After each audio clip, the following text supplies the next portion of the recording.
नमस्कार मित्रांनो, आजचा अभंग आहे आपुलिय हिता जो असे जागता, धन्य माता पिता तयाचिया।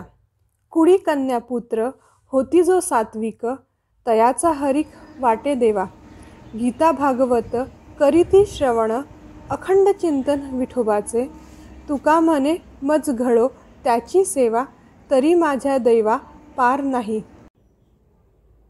या अभंगात संत तुकाराम महाराज म्हणतात, आपुलिय हिता जो असे जागता, धन्य माता पिता तयाचिया। जे व्यक्ती आपल्या हितासाठी जागरूक असतात त्यांचे माता पिता धन्य आहे।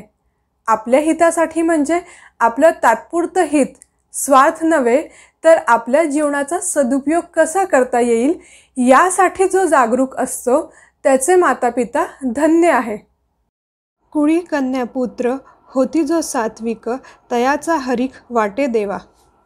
ज्या कुळात असे सात्विक कन्यापुत्र होतात त्या कुळाबद्दल देवालाही हर्ष वाटत असते। गीता भागवत करीती श्रवण, अखंड चिंतन विठोबाचे। जे लोक गीता भागवताचं श्रवण करत असतात, विठोबाचं नाव घेत असतात, चिंतन करत असतात, म्हणजेच आपली आध्यात्मिक वाढ करत असतात।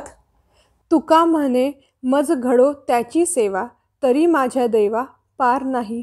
तुकाराम महाराज म्हणतात की अशा लोकांची सेवा जर माझ्या हातून घडली तर हे माझं भाग्यच ठरेल। याचा अर्थ असा की आपणही अशा सज्जन लोकांच्या सोबत राहण्याचा प्रयत्न केला पाहिजे, त्यांची सेवा केली पाहिजे, जेणेकरून आपलीही आध्यात्मिक वाढ होत राहील। जय हरी विठ्ठल।